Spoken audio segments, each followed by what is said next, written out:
E aí, galerinha? Tudo beleza? Tudo tranquilo?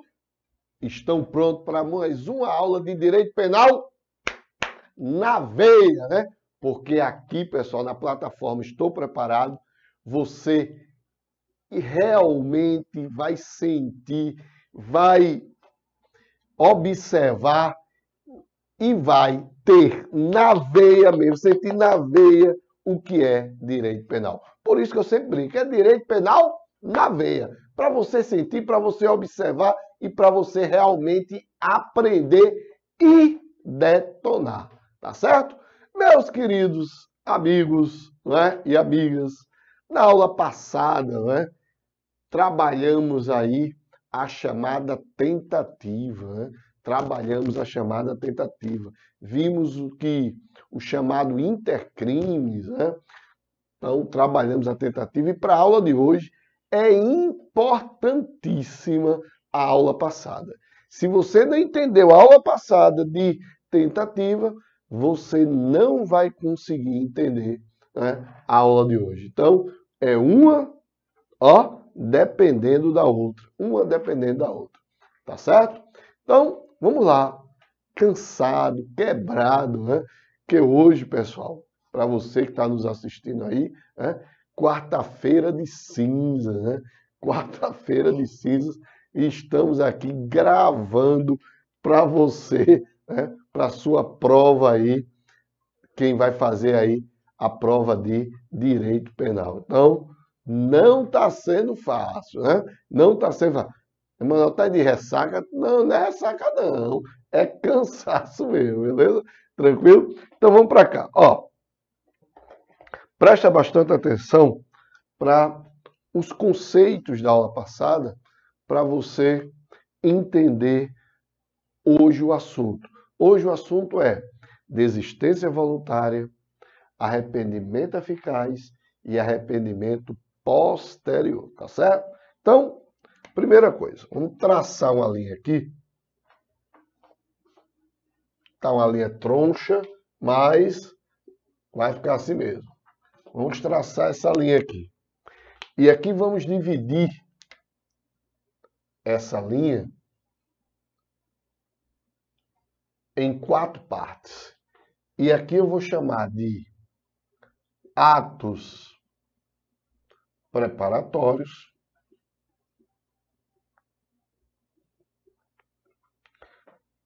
aqui eu vou chamar de atos executórios, e aqui eu vou chamar essa linha de consumação. Emanuel, e por que você não falou aí em cogitação? Porque cogitação, pessoal, como a gente viu na aula passada, ela é impunível, tá? Você só começa a punir nos chamados atos preparatórios, tá certo? Na verdade, com uma exceção, né?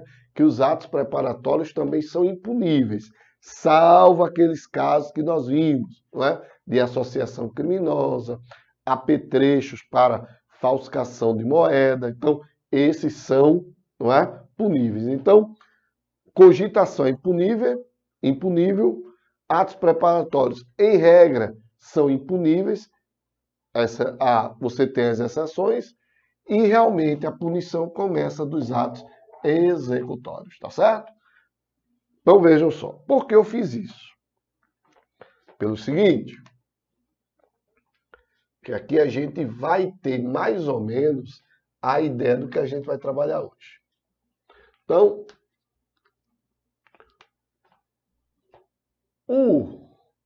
a desistência voluntária,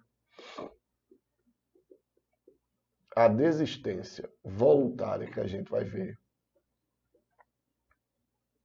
e o arrependimento eficaz, eles estão aqui, nos atos executórios. Tá? E aqui está o arrependimento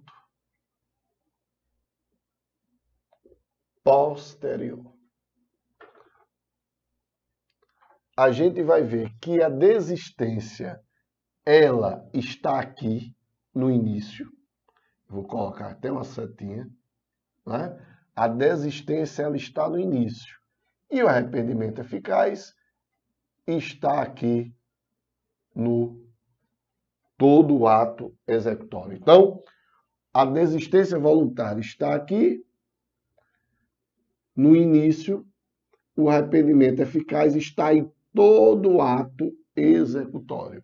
E o arrependimento posterior está aqui na consumação. Então, essa linha a gente vai deixar aqui, porque eu vou dar o conceito de desistência voluntária e arrependimento eficaz, e é necessário isso aqui. Depois, a gente vai trabalhar aqui com a diferença entre tentativa e desistência e arrependimento. Então, a gente vai ver aqui a diferença, o que faz essa diferença entre tentativa, desistência e arrependimento. Tá certo? Tranquilo? Pronto. Já fiz o esqueminha, agora sim a gente começa a trabalhar esses institutos chamados de desistência voluntária, arrependimento eficaz e logo depois a gente vai ver o que é o arrependimento posterior. Na tela aí. Então, tanto a desistência voluntária como o arrependimento eficaz, eles são chamados de tentativa abandonada ou qualificada. Então, também são chamados de tentativa abandonada ou qualificada. Então, ocorre quando iniciada a execução, vejam, por isso que eu coloquei aquele esqueminha, o resultado não se produz por força da vontade do próprio agente. É a chamada pela doutrina ponte de ouro e comporta duas espécies, a desistência voluntária e o arrependimento eficaz. Emanuel, por que não tem o arrependimento posterior? Porque o arrependimento posterior está já na consumação. Então, vai ser outra forma. Não vai ser tentativa abandonada ou qualificada. Tá? Vai ser uma forma de diminuição da pena. Tranquilo? Beleza? Então, vamos lá. Então, a desistência voluntária e o arrependimento eficaz, eles estão previstos no artigo 15 do Código Penal, que diz lá o seguinte, ó, o agente que voluntariamente desiste de prosseguir na execução, passa um risco aí, passa grifa aí e coloca aí, nessa primeira parte, desistência voluntária. Segunda parte, ou impede que o resultado se produza, grifa aí, passa um risco, bota uma setinha e coloca aí, arrependimento eficaz. Só responda pelos atos já praticados.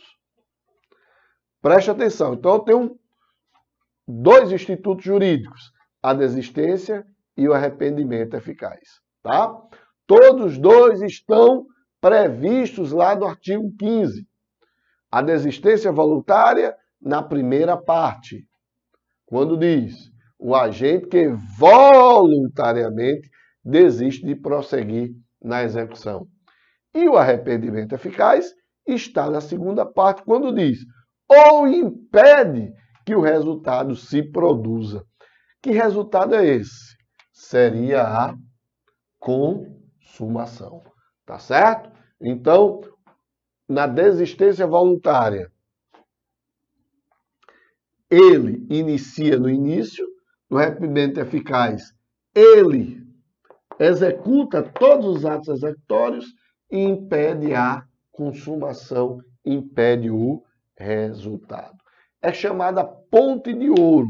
Por que ponte de ouro? Porque é chamada pela doutrina de ponte de ouro. Porque dá a oportunidade do indivíduo se arrepender.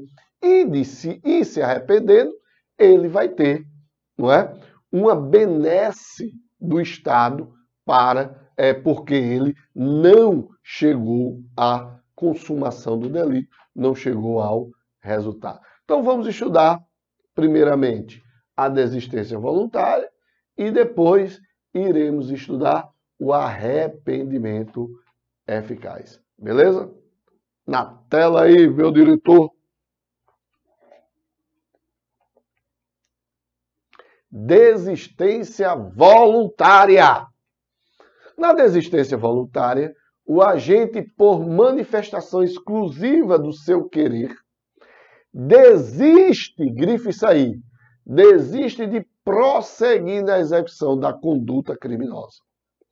Trata-se da situação em que os atos executórios ainda não se esgotaram. Entretanto, o agente voluntariamente abandona o seu dolo inicial. Lembrando, uma fórmula que a gente já trabalhou aqui, a fórmula de Frank. Enquanto na tentativa o agente quer prosseguir, mas não pode, na desistência o agente pode prosseguir, mas não quer. Isso é super importante gravar essa fórmula de Frank. Tá certo, pessoal? Porque isso vai fazer com que você não confunda tentativa com desistência. Como se percebe, contenta-se o legislador com a voluntariedade da desistência, não precisando ser espontânea, o que significa que o Instituto não se desnatura quando a decisão do agente, livre de coação, sofre influência subjetiva externa. Então vamos lá, vamos dissecar o que acabamos de ler. Então, primeiramente, tentativa não ocorre a consumação.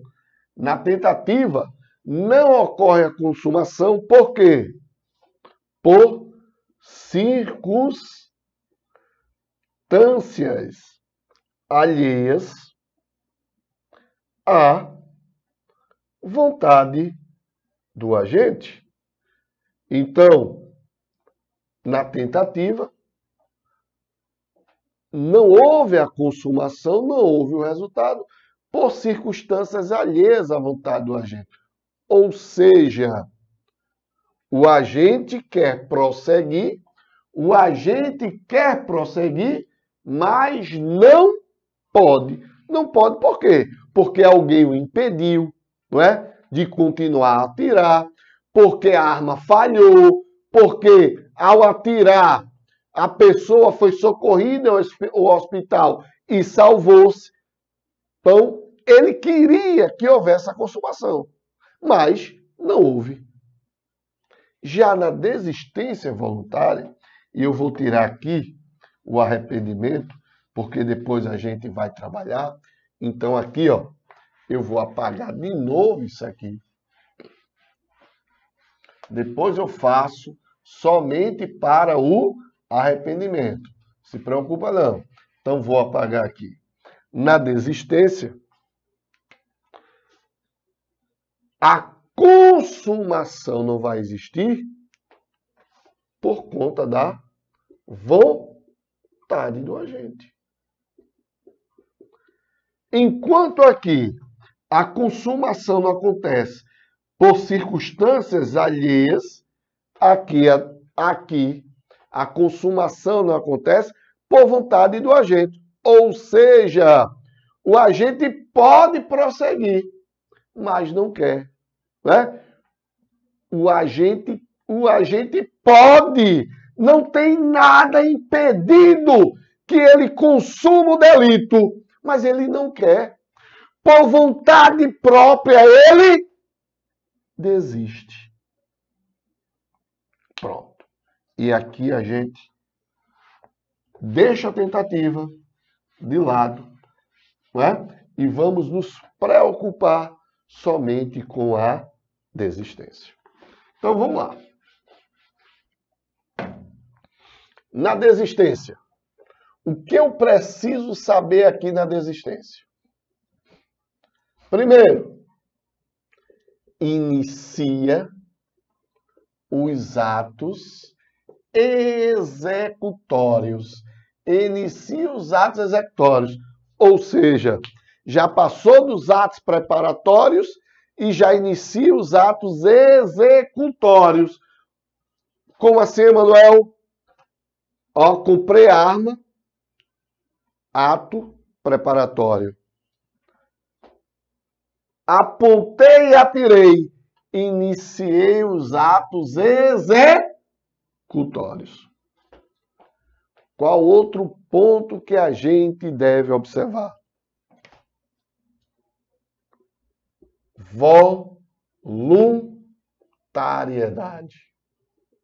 E essa voluntariedade não precisa ser espontânea. Não precisa ser espontânea. Como assim, Emanuel? Essa voluntariedade não precisa ser espontânea. Simples. Veja, o que necessita é que eu tenha vontade de desistir da consumação, de continuar os atos executórios para alcançar o resultado que seria a consumação. Essa é a vontade. Não precisa ser espontânea. Por quê? Porque outra pessoa pode chegar e dizer: Emanuel, não faça isso. Vamos dar um exemplo aqui. Imagina o seguinte. Eu estou lá no trânsito, não é? E de repente eu colidi com um veículo, não é? E o cara desceu já, não é? Parecia pavão, não é? Aqueles pavão, não é? Para cima de mim. Aí eu peguei a arma e apontei para ele e disse: venha para ver venha para ver se você não vai levar um tiro. Aí minha mãe estava do lado e disse: ô meu filho, não faça isso não. Deixa isso para lá. Aí eu penso, realmente, não vale a pena dar um tiro nesse cara. Veja, houve a vontade? Houve. Foi espontânea? Não, que não partiu de mim, partiu da minha mãe. Mas isso vai ser considerada desistência voluntária? Claro, porque foi um ato voluntário meu. Eu não podia prosseguir? Podia. Eu quis? Não. Então veja que essa fórmula de Frank é muito importante. Eu poderia prosseguir, mas não quis. Por vontade própria, não quis prosseguir. Beleza? Muito bem. Então vamos lá. Ó, outro ponto importante aqui. Outro ponto importante. Essa desistência, ela não pode ser por alguém, não é? Alguém me mandou uma mensagem, pessoal, e eu esqueci de deixar, não é, o telefone, né, no silencioso. Isso é um animal, não é? Isso é um animal, mas, não é? Se preocupa não, é? A gente vai, continuando aqui, continuando a aula, depois dessa interrupção. Veja, eu não posso ter essa voluntariedade, não pode estar ligada, essa desistência, essa voluntariedade não pode estar ligada a elementos externos, ligada a elementos externos.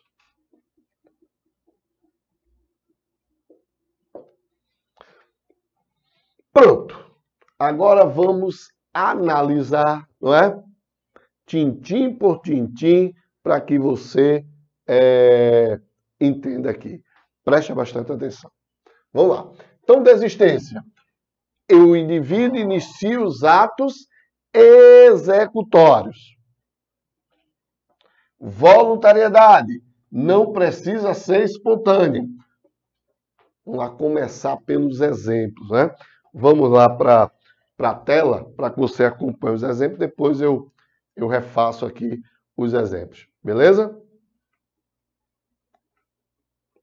Opa, vamos lá. Ó, A dispara um projétil de arma de fogo contra B, com a vítima já caída ao solo, em local ermo, e com mais 5 cartuchos no tambor de seu revólver, A desiste de efetuar outros tiros quando podia fazer para ceifar a vida de B.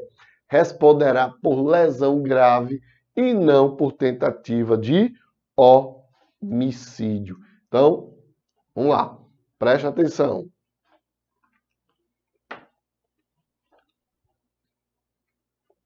Ó, pessoal, seguinte. Preste atenção. Vou pegar um exemplo aqui. Vamos imaginar, não é? Professor Isaqueu. Professor Isaqueu, não é? Chega para mim e diz: Emanuel, na quarta-feira de cinzas, eu quero que você grave, não é? Para direito penal. Não é? O cara vem arretado para cá, não é? Para Limoeiro, para gravar aqui, não é? No estúdio aqui. Aí o que eu faço? Ó, eu vou levar a minha pistola, porque se o professor Isaqueu vier com ondinha para cima de mim para gravar o próximo final de semana, eu vou dar um tiro na testa do professor Isaqueu. Eu vou dar um tiro na testa do professor Isaqueu. Aí estou eu aqui gravando, né? Na maior paz, porque eu sou um cara do bem, né, pessoal? Vocês sabem que eu sou um cara do bem. Aí chega o professor Isaqueu.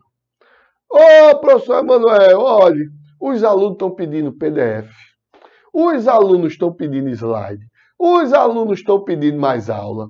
Olhe, os alunos querem tirar dúvida. Isso vai encher na cabeça do cara, né? E o cara vai ficando puto da vida, né? E o professor Isaqueu, olha, ainda falta gravar ainda aula de penal, ainda falta gravar aula de processo penal.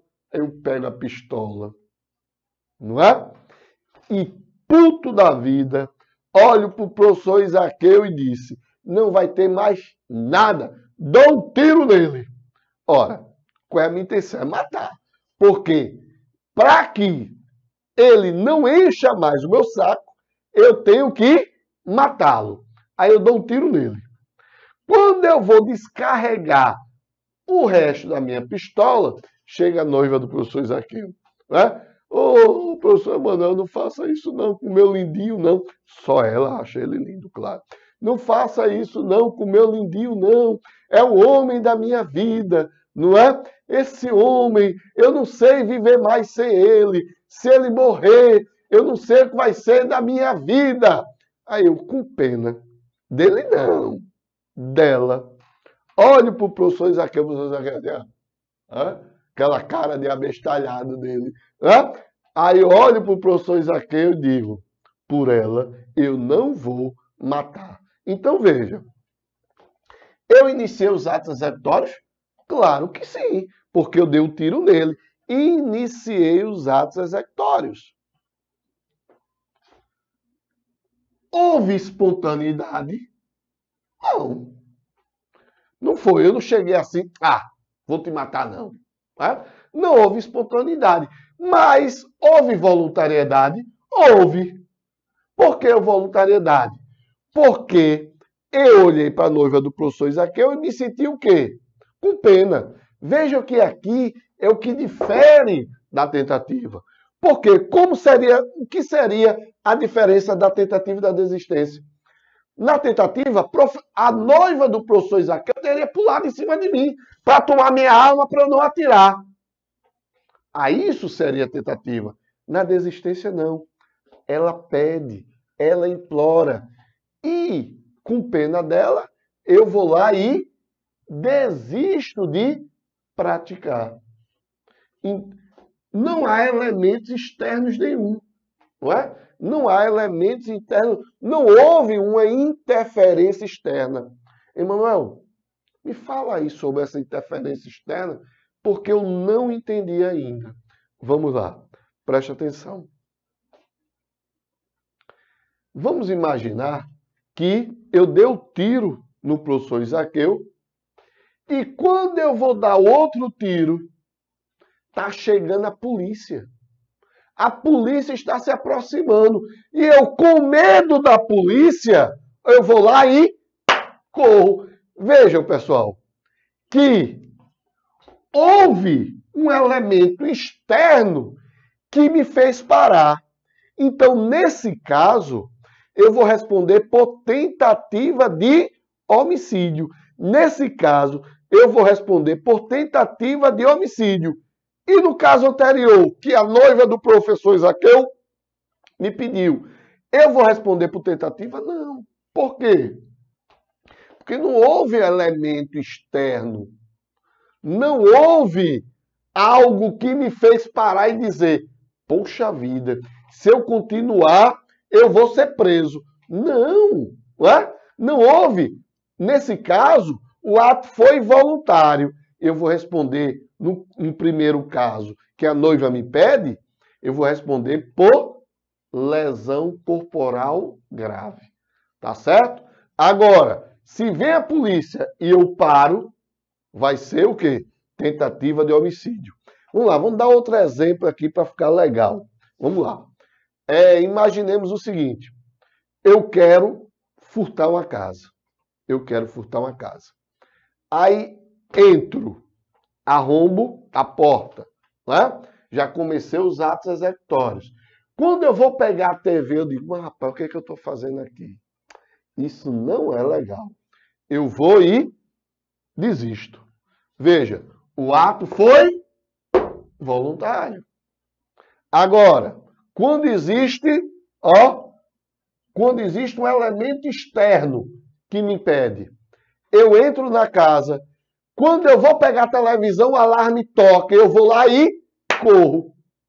Meus amigos, eu não continuei, não foi porque eu não quis, não. Foi por conta de uma circunstância alheia, que é o alarme. Então, nesse caso, eu vou responder por tentativa de furto.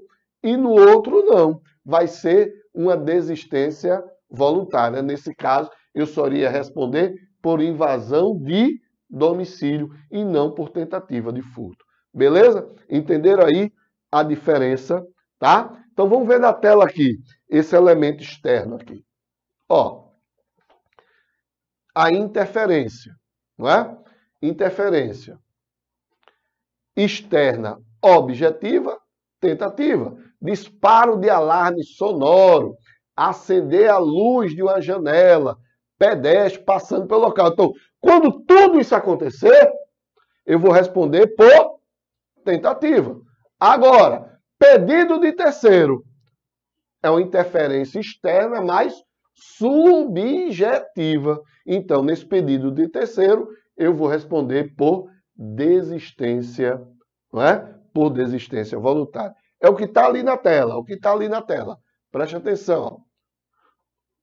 No entanto, se a causa que determina a desistência é uma circunstância exterior, uma influência objetiva externa, que compele o agente a renunciar ao desiderato criminoso, irrefragável é o reconhecimento do delito tentado. Ou seja, o que ele quis dizer é o seguinte, havendo influência objetiva externa, ele vai responder por delito tentado, pois este empecilho é que impede a consumação, não é, do delito.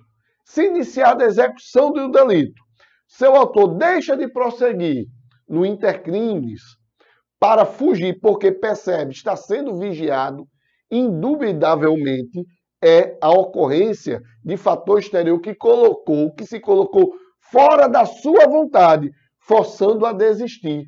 Está sendo vigiado, de modo que a existência de tentativa do crime é indiscutível. Então, havendo elemento objetivo, uma interferência externa objetiva, não é desistência, é tentativa. Tá certo? Tranquilo? Muito bem, meus amigos. Muito bem. Então, vejam. E o que vai acontecer no caso aí da desistência voluntária? Então, bora lá. Vamos para cá. Onde está o meu não achei, às vezes eu perco, não é? Esse danado do projetor aqui. Eu não sei onde eu coloco, mas achei, ele está aqui, ó. Preste atenção. Vamos lá pegar a diferença entre tentativa e desistência para a gente encerrar aqui esse conceito. Ó, tentativa. Quais são os elementos da tentativa? Início da não execução e não consumação por circunstâncias alheias à vontade do agente. Aquilo que a gente viu. O dolo é dolo de consumação, porque ele queria a consumação do delito. O agente quer prosseguir, mas não pode. Então, na tentativa, eu vou ter uma diminuição da pena de 1/3 a 2/3. Na desistência voluntária, início da não execução. Por que início da não execução? Porque não houve a consumação. Então, nesses dois casos, tanto a tentativa como a desistência são iguais. A diferença está aqui, ó. Não consumação por circunstâncias inerentes à vontade do agente. O resultado era possível, mas ele não quis. Então, o dolo dele não era de consumação, o dolo dele foi de abandono. O agente pode prosseguir, mas não quer. Em relação à consequência, o agente só responde pelos atos já praticados. Então, se eu atirei no professor Isaqueu, eu não respondo por tentativa, eu respondo por lesão corporal grave. Se eu entro na casa, eu não respondo por furto, e sim por invasão de domicílio. Beleza, meus queridos? Então, terminamos aí esse ponto, né, de desistência voluntária. E no próximo bloco, vamos trabalhar arrependimento eficaz. Beleza? Até mais.